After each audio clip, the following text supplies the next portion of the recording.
In a time where everyone's focused on China's influence in Southeast Asia, there's a surprising twist.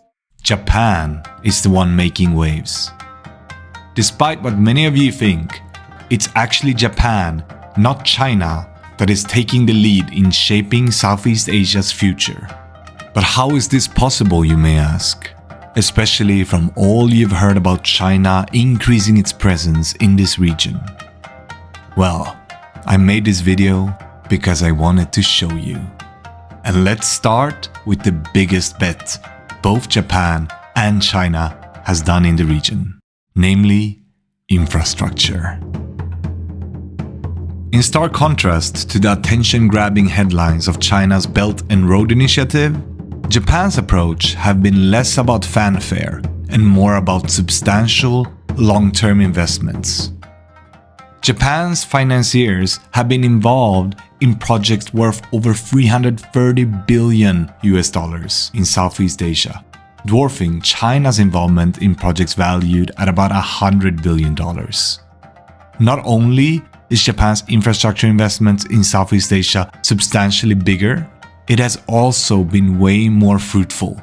In a recent study published by the ASEAN Studies Center at ISIAS, it was revealed that only 26.8% of Southeast Asians would trust China to do the right thing when it comes to delivering public goods. Let's go to the next part: brand awareness. Because to this day, Japan holds much more power than China over the Southeast Asian consumer. Let's take automotive manufacturing, where Japan's supremacy is unmistakable. Japanese automakers collectively hold an 80% market share of new car sales across the region. And if we look at the top 10 best-selling cars in Southeast Asia in 2023, we can see that 7 out of 10 of the brands are Japanese, and 2 of the brands are actually co-owned by Toyota. And Chinese brands are not even on the list. But Japanese brands are not just leading in the automotive sector. In fashion, brands like Uniqlo and Muji are not only expanding their presence in Southeast Asia, but they're also doing so very profitably. Now, it is true that Chinese companies are surrounding this market very quickly. Brands like Shein and Temu are quickly gaining traction by the Southeast Asian consumers, and they're growing rapidly. However, both companies are under a lot of scrutiny, and they're still losing millions of dollars yearly in Southeast Asia.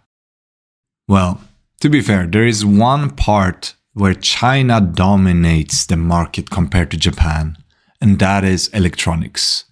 Brands like Huawei, Lenovo, TCL, and Haier have gained a significant foothold in this sector and are already way ahead of Japanese brands such as Sony, Panasonic, and Toshiba. Their competitive pricing and rapid technological innovations have really made them their go-to brand for the Southeast Asian consumers. Lastly, I want to talk about an area where Japan absolutely dominates China, and that is diplomacy. You see, Japan's engagement in Southeast Asia has been increasingly proactive and multifaceted. Japan has not only been assertive in resolving regional conflicts, like the role they had in the horrible Cambodian civil war, but also in contributing to economic and social development initiatives. Over the years, Japan's diplomatic efforts have been almost synonymous with peacekeeping, disaster relief, and improving the defense capabilities of ASEAN member states through joint training programs and equipment transfers. The reason why Japan has been able to build such a loving relationship with Southeast Asia is that they, as a polar opposite to China, promotes peace and trade and investment on terms that are respected by the global markets. So, how does China's diplomatic approach contrast with Japan's? Well, first off, China has spent millions and millions of dollars in Southeast Asia to build better diplomatic ties.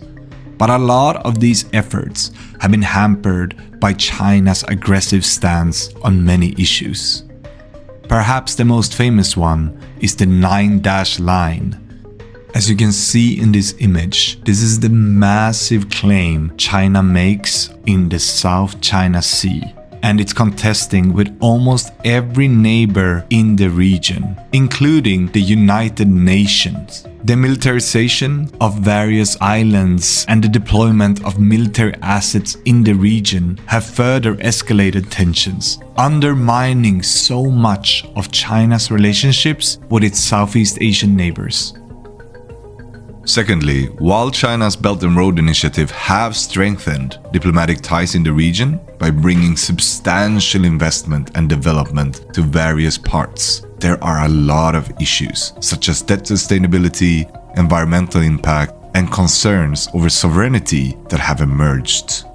These things have made it so that a lot of the big projects that China undertook have now been cancelled or severely delayed due to poor implementations, cost overruns, accident, and political backlash.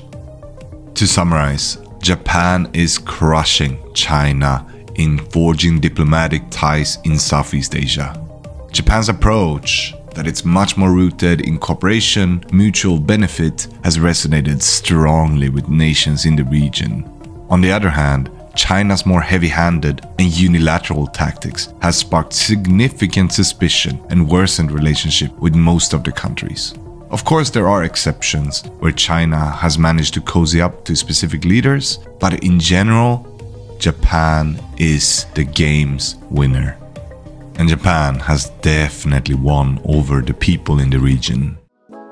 And to make matters even worse for China, Japan is actually seeing an economic upswing for the first time in almost 30 years, while China's once unassailable economic clout is showing signs of strain.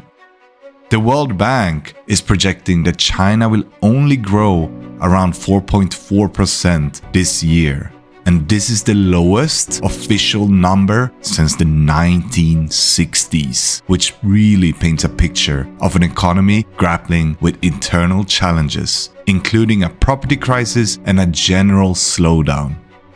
This deceleration has huge ramifications for Southeast Asia, a region that has previously hitched its wagon on China's seemingly unstoppable economic engine. In a time where we see China's growing power in Southeast Asia as the main headline, it's actually Japan that is secretly stealing the show. Because contrary to what many people think, Japan is the real heavyweight in the region, flipping the script on how we see the economic and political chessboard in Southeast Asia.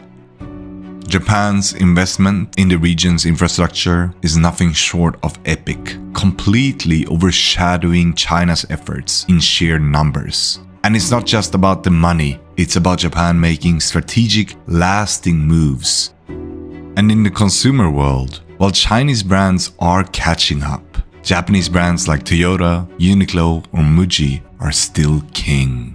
And diplomatically, Japan is playing the long, smart game, and they're playing their cards right. Even though China has put in millions and millions of dollars in investment in the region, most people don't trust them because of their heavy-handed military approach to so many of the region's issues. But let's not forget, China is still a massive powerhouse. It's a giant that can change the game in a heartbeat. And in this high-stakes game of regional influence, China can really turn things on a dime. Today's leaders could be tomorrow's challenger, making Southeast Asia one of the most thrilling and unpredictable battlegrounds for geopolitics.